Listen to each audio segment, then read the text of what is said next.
today? My name's Eric. As always, I want to thank you for taking a couple minutes and checking out my video today. On this episode of Smo'King, I'm going to show you how to make reverse sear Porterhouse Steaks with a Cowboy Butter. That's a long sentence, but boy is it going to be delicious. Now I have a couple beautiful Porterhouse Steaks here that I picked up from a local farm, Clatt Farms in Barron, Wisconsin. We're on their program every 2 weeks. We get fresh meat, and everything we've gotten has been absolutely delicious. I'll leave a link below if you want to go check out their Facebook page. Anyway, if you're familiar with my channel, you know normally a good steak like this, I'll sous vide cook it and then end up searing it afterwards. But this time I'm going to do something a little different. I'm going to cook it from start to finish on my Kettle Grill. We're going to do a reverse sear. For those of you who are not familiar, we're going to cook it at a lower temperature off from the heat indirectly for probably around a half hour to 45 minutes, around 225 to 250 degrees, and wait till that temperature climbs up to around 125 or so. Then we're going to pull it off. We're going to get the coals extra hot, and then we're going to sear it for a few minutes. It's going to be absolutely delicious. And when you have a nice steak like this, you don't really need to complicate it with some fancy rub with a lot of spices. You really want that meat and beefy flavor to come through. So I'm just going to season this with some kosher salt, some ground black pepper. That's all you really need on a good piece of meat. So stick around. I'm going to show you how to do this step by step. Let's get cooking.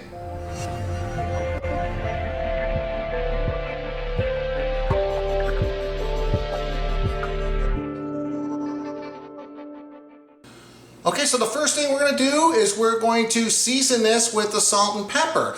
Now, I'm not going to have this for a few hours, but if you get an opportunity to apply some kosher salt on your steak and put it on a rack in your refrigerator, either for half hour to an hour, you can even do it overnight. It's called dry-brining, and it really helps, the salt helps make the steak maintain its moisture level. It's a much juicier end product. And if you haven't tried it, by all means, I highly recommend it. And these are pretty big, thick steaks, so you don't have to worry about over seasoning. You definitely want some salt to penetrate into the meat. So I'm going to go ahead and apply the salt, and make sure you do it on all sides too. So we're just going to let this dry brine. And then I got some ground black pepper.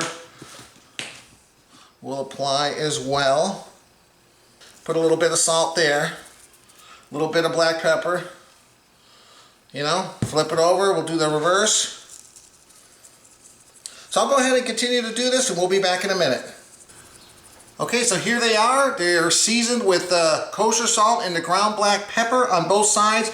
Now, if you're going to do this and let it sit for anywhere from 15-20 minutes to several hours or even overnight, you want to put it on a rack so air can hit it on all angles.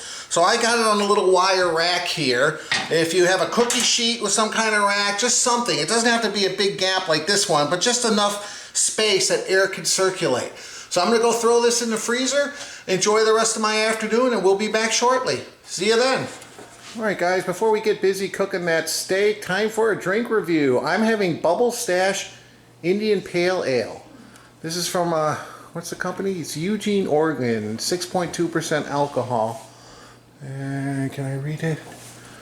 I read it on there somewhere. I should have memorized it. IHOP Valley Brewing Company out of Eugene, Oregon. So that's what I'm having. Never had it before. This is my daughter Ava Grace and my son Kyle. Ava Grace is having a smoothie she's never tried before. Porterhouse Farms Mango Pineapple Colada. Boy, that sounds good. It's like tropical. And then Kyle is having something they only have, well, I don't know, they might have it other place, but it's made in Door County. That's up by south of Green Bay. It's a beautiful area of Wisconsin. They grow a lot of cherries. So this is black cherry soda, a taste of Door County. Door County Quencher. So that's what Kyle's having. So mine says it has a creamy tropical taste. A creamy tropical taste? Right here. All right, let's get yours. I didn't know if you wanted some ice or not, but it's been in the fridge for a few hours. Fine. And I like black cherry. Tell them what you're having. And I'm having Bubble Stash. No idea what this is. I've never had anything from this company. Ooh. It looks light. It's light. Ooh, I smell hops. It's hoppy. Mm-hmm. Maybe that's what the bubble stash means. Maybe. Indian Pale Ale. Yep. Cryo hops. Alright. Okay, you ready to have it? Okay, I just smell hops, maybe a little bit of like grapefruit. Alright. As always, I appreciate you guys watching my video. Cheers to each other. Come on. Oh. And cheers to our viewers. Thanks for watching, guys. Let's get a sip and then look at the camera and tell them what we think. Cheers to viewers, by the way. Ooh, it's fruity. Wow. It doesn't taste as hoppy as it smells. Wow. Very fruity. Almost too sweet. Grapefruit, like mango, orange. And there isn't a big enough bite of the hops to even it out. It's almost too sweet. I mean, it's good. Maybe I just need to get used to it. First beer of the day. All right, Ava Grace. Stop drinking. What do you think? It's so good. I think I had this before, but it's really tropical and really good. Oh, you think you had it before? I don't think so. It's kind of sweet, and I can taste all these flavors, which is coconut, cup of pineapple, cup of mango, and a banana. There you go. All right, you like it. Okay, Kyle, you've been drinking it like crazy. What do you think? So, I want to say, because most of the time when you get a black cherry, it's usually like, what's the word? Tart or? Yeah, What tart. did you say? Sour. I was gonna say bitter, but I'm Oh, not bitter? sure. Yeah. Okay. This is not like that at all. It's almost like a cherry soda. How's it taste though? Is it good? It's more So sweet good. than a normal Let me try. normal. Guys, cheers to an empty cup. The last time I tried one, I remember it was really Oh, that is good. whatever you want to call it. It reminds me of the old black cherry sodas you used to get in Jewish delis. Hopefully this They're is good. not too much sugar, making sure. Let's see how much sugar is. 25 grams? 25 grams. Oh my goodness, Ava Grace. Guys, it's 25 grams. You better take it easy so you don't bounce off the walls. I won't bounce off the wall. All right, guys. I'm also going to get all the ingredients together. We're going to make that cowboy butter that we're going to dip our steak in and put that in the fridge to firm up. And then I'll meet you guys outside. You can do this on any kind of grill. You can even do it in the oven, but I like doing it on the grill, obviously. So I'm going to do it out on my Kettle Grill, and we'll be back in a little bit. Cheers. Cheers, Ava Grace. Cheers. Empty cup, cheers. All right, guys. We'll be back in a little bit. All right, guys. So I got my Kettle Grill set up. I'm using both charcoal baskets, but initially, when I'm going to try to cook it for at least a half hour, 45 minutes, to get the temperature up before I sear it, I want to keep the heat low because I want to try to keep it 225 to 250 tops. So I'm only going to be using one basket. When we're ready for the sear, I'm going to add some more hot coals to this one, push the two together, and that's when we're going to do the searing. So I got a little tumbleweed over here that I put in the corner. We're going to put just a couple pieces of charcoal. I'm just going to start it on one end, and that way it can burn from one end to the other, and I think that way I'm going to be able to keep the temperature in check. And I got some used coals in case you were noticing why some of the charcoal pieces look like it's already spent. All right. So I'm going to let that catch fire. All right, so we got around 3 or 4 coals that are nice and ashed over, and they're going to work their way this way. And I got a manual temperature reading in here I'm going to stick in, and I also got a probe here as well.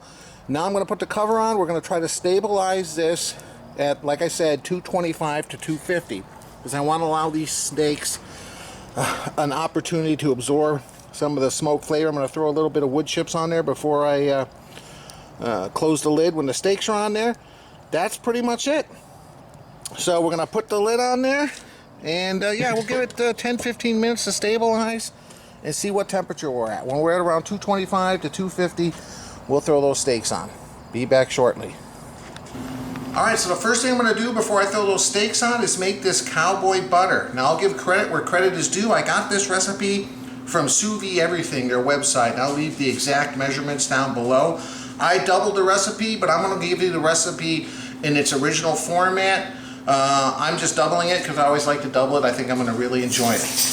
So we started with 1 stick of butter right here that's been put in the microwave. It's been at room temperature for 3 or 4 hours, and then I put it in the microwave for 10 seconds. To that, we're gonna add the juice and zest from half a lemon. That's gonna give it that little citrus flavor we're looking for. We got 4 garlic cloves, minced. Who doesn't like garlic? This is gonna be a great sauce for this steak. Okay, we got what we call a pinch of cayenne pepper. I didn't use too much here because we also got some red pepper flakes coming, and my kids don't really like it that hot. I got 1 tablespoon of Dijon mustard. I love Dijon mustard. I like every kind of mustard actually, but Dijon is one of my favorites.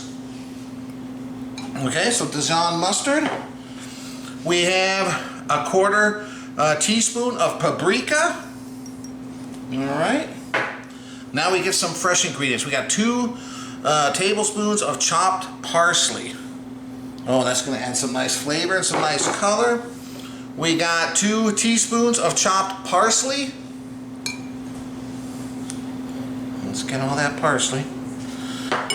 Now we have 1 teaspoon of chopped thyme. I should say 2 teaspoons, I'm sorry, chopped thyme. And then last but not least, we got a 1/4 teaspoon of red pepper flakes. There we go. Now all we're going to do is mix this, and I'm probably going to give it a taste. And then at the end, you want to like give it a little bit of salt and a little bit of pepper. I resisted adding it right now because the butter was salted, and I just, I don't want to over salt anything. And then I'm just going to stick this in the fridge, let it get firm. And this is going to be a delicious sauce that we're going to dip our Porterhouse steak slices into. So there you go. There's the consistency right there. It smells good. All right, I'm gonna give it a taste test. I'll add a little salt and pepper, put it in the fridge, and then I'll meet you guys outside. It's been out here for around 25 minutes. I did come out here around 10 minutes ago. It was over 300, and I just closed it around halfway because I want to lower it now. Let's see where we're at. We're at 298, so it's still a little warmer than I'm looking for. So I'm going to close the bottom halfway too. We'll try to get this stabilized. Okay, and I want to add a little smoky flavor. I got a couple cherry wood chunks here. And I'm going to put a little bit of Hickory Wood Chips on here. Not too many. Just a few. Alright. Alright, and here are these steaks. Look at these, man. Absolutely beautiful. Okay. So I'm going to put them this way and keep the bigger part facing towards the heat. Like so. Try to go in towards the center. Here we go. I think that's good. Put that lid on and put those wood chips.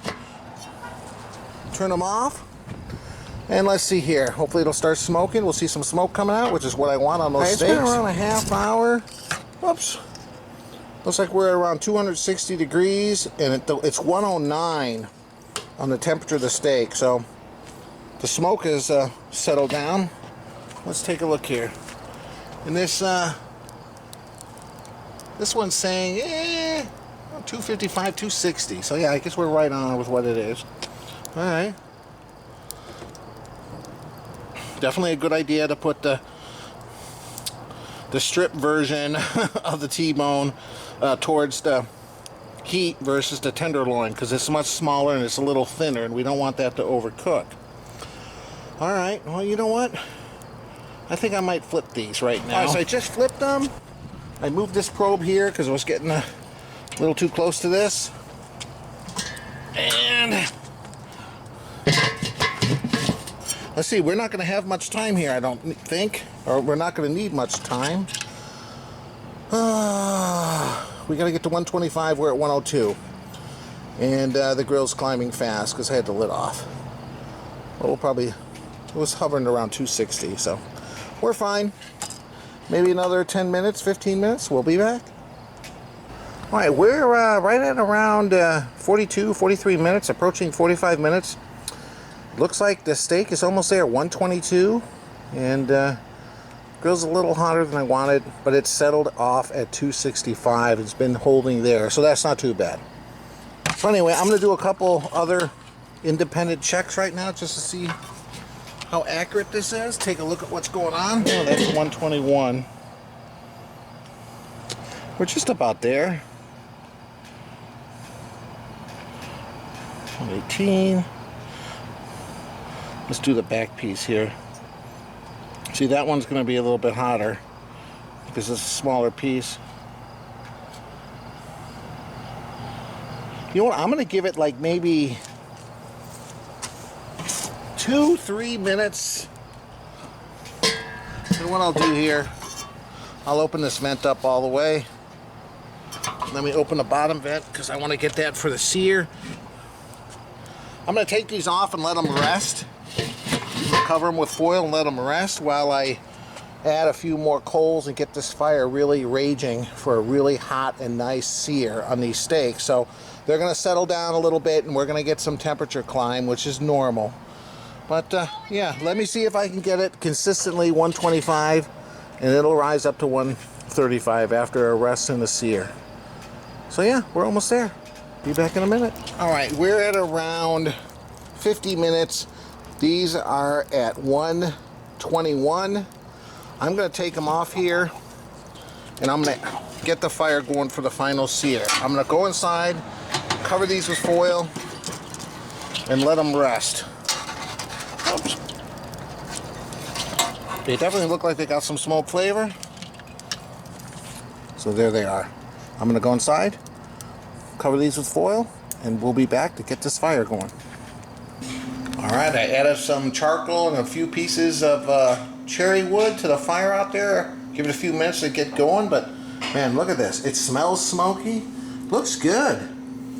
I mean, it's probably, well, I think it made it up to around 127, 128. So I want to get this up to 135. So, alright, I apologize. It's very dark out here.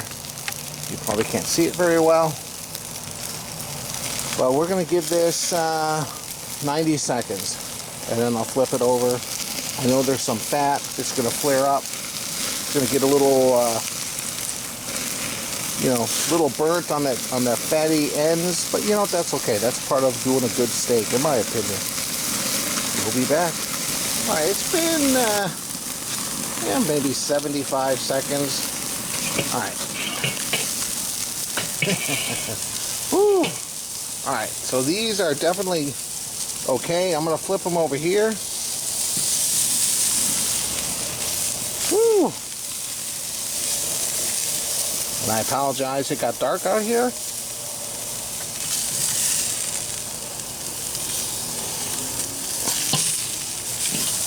All right. We'll spin it around and we'll continue to sear these. A few more minutes and we'll be done. All right, here we are. I've been having them rest here on the cutting board for a few minutes. We got our Cowboy Butter. Look at that, man. Oh, awesome. All right, let's slice into this and try that Cowboy Butter and check out these Porterhouse. Man, I'm excited. All right, here we are. I sliced one up. It's a little bit more cooked than I would like, but you know what? It's got a nice little smoke ring. I'm looking forward to trying this.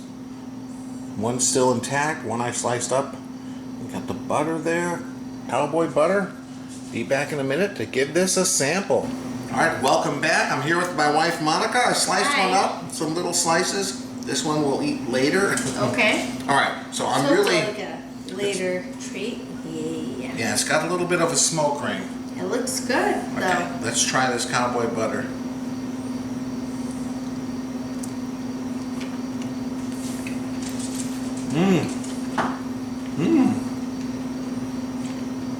Wow, that's good. Very garlicky. And a little bit of that, yeah, lemony. Lemony. But it's good. Very good. I'll have to admit, I tasted it like before just to see if everything was good, and it was almost too lemony. It's good once it's on your meat. So I have to ask you, even though I cooked it a little bit longer than what I'd like with the sear, so it's not as precise as sous vide, what do you think about the flavor? Because it seems to have more of a smoky charcoal flavor that you don't get with sous vide, even if you give it a good sear at the end. A little bit. It's like the Let me meat see. absorbs more smoky flavor. I can taste. You can even see with the little It's really good. smoke ring on there. But, Oh man, that cowboy butter's good. come on. I can't compare it to sous vide. Sous vide makes it like a filet mignon. Okay? Well, But, if you're gonna do what you did, it's very good. If I had a choice, I'm gonna say sous vide. ah, really? But, no, I am. I think they're both have No. different flavor profiles. Okay, that's my take. Yeah. I say sous vide. This is good. I say sous vide. But this is good. So don't even, like, if That's you want very to do good. this, don't Yeah. hesitate. It's really good. I just have two options that some people don't have. So what do you think of that, That's all. of the cowboy butter? That's good. Very good. It is very good. As always, guys, I appreciate you watching my video. If you like it, please hit the like button below and hit the subscribe button to my channel. I would really appreciate it. And check out my website, ericsmokingbbq.com. I'll leave a link above and below, so please check it out. Thanks again for joining us. What do you think? It's so good. Very good. Bye. Bye.